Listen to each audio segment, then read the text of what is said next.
వరదలపై కాంగ్రెస్ కీలక నిర్ణయం తీసుకుంది. దేశవ్యాప్తంగా ఉన్న కాంగ్రెస్ ఎంపీలు, ఎమ్మెల్యేలు, ఎమ్మెల్సీలు ఒక నెల వేతనాన్ని కేరళకు విరాళంగా ఇవ్వాలని నిర్ణయించింది. కేరళ వరదలను జాతీయ విపత్తుగా పరిగణించాలని కాంగ్రెస్ డిమాండ్ చేసింది. ఇదే విషయానికి సంబంధించిన మరింత సమాచారం మా ప్రతినిధి గోపి అందిస్తారు. గోపి, చెప్పండి.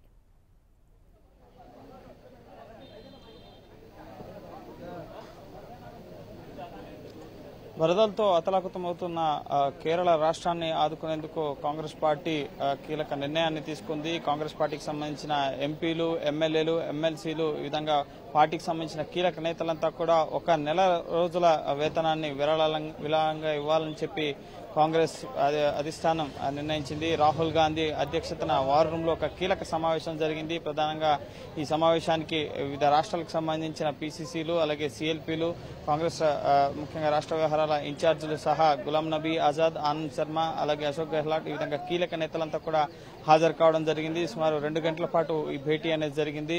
ఇందులో కీలకంగా 2 అంశాలపైన చర్చించడం జరిగింది. ఒకటి రాఫెల్ కుంభకోణానికి సంబంధించి అంశాన్ని ముఖ్యంగా ప్రజల్లోకి తీసుకెళ్లడం అంశం ఒకటైతే, మరొకటి కేరళలో ప్రస్తుతం కురుస్తున్న వరద బీభత్సానికి సంబంధించి, అలాగే కేంద్ర ప్రభుత్వం కేరళ పట్ల చెప్తున్న చిన్న చూపుకు సంబంధించి కాంగ్రెస్ పార్టీ కూడా తన వంతు పాత్ర పోషించాలని చెప్పి కాంగ్రెస్ పార్టీ నుంచి కూడా సహాయాన్ని అందించే దిశగా కాంగ్రెస్ పాలిత రాష్ట్రాలు, అలాగే కాంగ్రెస్ పార్టీ శ్రేణుల నుంచి సహాయం అందించే దిశగా ముఖ్యంగా సహాయక కార్యక్రమాలను ముమ్మరం చేయాలని చెప్పి రాహుల్ గాంధీ కాంగ్రెస్ నేతలకి దిశానిర్దేశం చేయడం జరిగింది. ప్రధానంగా రఫేల్ డీల్ కుంభకోణానికి సంబంధించినంత వరకు ముఖ్యంగా దేశంలో యూపీఏ హయాంలో తక్కువ రేటుకి ముఖ్యంగా 500 కోట్లకు పైగా ఉన్న రఫేల్ యుద్ధ విమానాల కొనుగోలు అంశం ఫ్రాన్స్ నుంచి తర్వాత ఎన్డీఏ ప్రభుత్వం వచ్చిన తర్వాత 1600 కోట్లకి కొనుగోలు చేశారు. 1000 కోట్ల రూపాయలు ఒక్కొక్క విమాన కొనుగోలు అవకతవకలు జరిగాయి. ప్రజాధనాన్ని మోడీ దోచుకున్నారు. ముఖ్యంగా ముందస్తు ఎన్నికలకి, ముఖ్యంగా ఎన్నికల కోసమే డబ్బులను సమకూర్చేందుకే ఈ రఫేల్ డీల్ కుంభకోణానికి మోడీ పాల్పడ్డారు. ఇందులో మోడీయే ప్రధాన దోషి అనే అంశాన్ని క్షేత్రస్థాయి వరకు తీసుకెళ్లేందుకు కాంగ్రెస్ వ్యూహరచన చేస్తోంది. ఇందుకు గాను జిల్లా కమిటీలు, బూత్ లెవెల్ వరకు ఏ విధంగా వ్యవహరించాలి, ఏ విధంగా ఈ రఫేల్ కుంభకోణాన్ని ప్రజల్లోకి తీసుకెళ్లాలి, ఇప్పటి వరకు మోడీ ప్రభుత్వం అధికారంలోకి వచ్చిన తర్వాత ఏ కుంభకోణాలు జరగలేదని చెప్పి ముఖ్యంగా ఎన్డీఏ ప్రభుత్వం చెప్తుంది. సో ఈ రఫేల్ కుంభకోణాన్ని ప్రజల్లోకి తీసుకెళ్లాలని చెప్పి కాంగ్రెస్ పార్టీ ఈ రోజు వార్ రూమ్ లో జరిగిన సమావేశంలో కీలక నిర్ణయం తీసుకుంది. అలాగే ముఖ్యంగా బీజేపీ పాలిత రాష్ట్రాలను ఒకలా, అలాగే కేరళను మరోలా ముఖ్యంగా కేంద్ర ప్రభుత్వం చూస్తుంది. ఒకసారి 100 కోట్లు, ఇప్పుడు 500 కోట్లు ఇవ్వడం కాదు, కేంద్ర ప్రభుత్వం ఏమైనా భిక్ష వేస్తుందా అన్న అంశాన్ని కాంగ్రెస్ నేతలు ప్రస్తావిస్తున్నారు. కేరళని ఆదుకోవాల్సిన బాధ్యత కేంద్ర ప్రభుత్వంపై ఉంది. కేరళ వరదల్ని జాతీయ విపత్తుగా ప్రకటించాలని చెప్పి రాహుల్ గాంధీ ఇటు మోడీని కోరడం జరిగింది ట్విట్టర్ వేదికగా. అలాగే ఇప్పుడు కాంగ్రెస్ నేతలు కూడా ముఖ్యంగా రాష్ట్రాల వారీగా ముఖ్యంగా కేరళకి వస్తు రూపేణా, అలాగే ఆహార పదార్థాల రూపేణా అనేక వస్తువుల్ని, బట్టల్ని, ముఖ్యంగా అక్కడ నిత్యావసర సరుకుల్ని పంపించేందుకు కాంగ్రెస్ పార్టీ కార్యదర్శులు, అలాగే రాష్ట్రాల వారీగా పీసీసీలు ఏర్పాట్లు చేస్తున్నారు.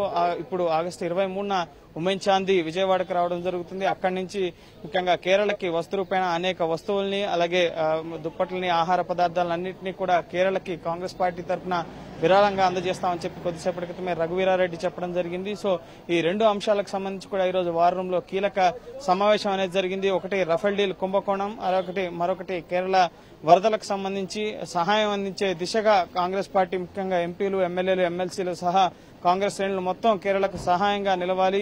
అలాగే కేంద్ర ప్రభుత్వం కూడా ఈ కేరళలోని వరద పరిస్థితులను గుర్తించి ముఖ్యంగా ఇప్పటికే ప్రత్యక్షంగా కనిపిస్తున్న పరిస్థితి 385 మంది చనిపోయారు, లక్షలాది మంది నిరాశ్రయులయ్యారు. 13 జిల్లాల్లో రెడ్ అలర్ట్ ప్రకటించడం జరిగింది. అక్కడికి రోడ్డు రవాణా వ్యవస్థ మొత్తం కూడా స్తంభించిపోయిన పరిస్థితి, కనెక్టివిటీ పూర్తిగా తెగిపోయిన పరిస్థితి, ప్రజానీకం తీవ్ర ఇబ్బందులు పడుతున్నారు. డ్యాంలన్నీ కూడా ఎత్తేసిన పరిస్థితి, వరద ప్రభావంతో అనేక వన్యప్రాణులు కూడా చనిపోయిన పరిస్థితి ఉంది. ఈ నేపథ్యంలో అక్కడ పరిస్థితిని చక్కదిద్దాలంటే జాతీయ విపత్తుగా ప్రకటించి కేంద్ర ప్రభుత్వం తక్షణం ముఖ్యంగా కేరళను ఆదుకునే చర్యలను ముమ్మరం చేయాలని చెప్పి కాంగ్రెస్ పార్టీ డిమాండ్ చేస్తుంది. ఇదే అంశం పట్ల కాంగ్రెస్ కూడా తమ వంతు సాయం చేసేందుకు ముఖ్యంగా కాంగ్రెస్ శ్రేణులంతా కూడా సిద్దమవుతున్న పరిస్థితి. ఈ నెల 22, 23 తేదీల నుంచి కాంగ్రెస్ పాలిత రాష్ట్రాలు కానీ, అలాగే ప్రస్తుతం కాంగ్రెస్ రాష్ట్ర కార్యదర్శులు, ముఖ్యంగా రాష్ట్రాల్లో ఉన్న పీసీసీలు, రాష్ట్ర కార్యవర్గాలకు సంబంధించిన మొత్తం నేతలంతా కూడా వస్తు రూపేణ, అలాగే ధన రూపేణ కేరళను ఆదుకునేందుకు ప్రస్తుతం ముమ్మర ఏర్పాట్లను చేస్తున్నారు. ఆ కోణంలోనే రాహుల్ గాంధీ ఈ రోజు కీలక సమావేశాన్ని వార్ రూమ్ లో నిర్వహించడం జరిగింది. ప్రస్తుతం కాంగ్రెస్ నేతలంతా కూడా కేరళ పైన అలాగే ఈ రఫేల్ కుంభకోణం పైన ప్రస్తుతం దృష్టి సారించారు. 2019 ఎన్నికలకు ముందే ముఖ్యంగా కాంగ్రెస్ పార్టీని పునరుత్తేజం చేసే దిశగా ప్రస్తుతం రఫేల్ కుంభకోణాన్ని ప్రజల్లోకి తీసుకెళ్లడం, అలాగే ప్రస్తుతం కేరళలో మానవతా కోణంలో తమ వంతు సాయం చేసే దిశగా కూడా నేతలంతా కూడా సహకరించాలి, తమ వేతనాలని ముఖ్యంగా కేరళకు డొనేట్ చేయాలన్న అంశాన్ని రాహుల్ గాంధీ ఈ రోజు కాంగ్రెస్ నేతలకి స్పష్టం చేశారు. Right, thank you.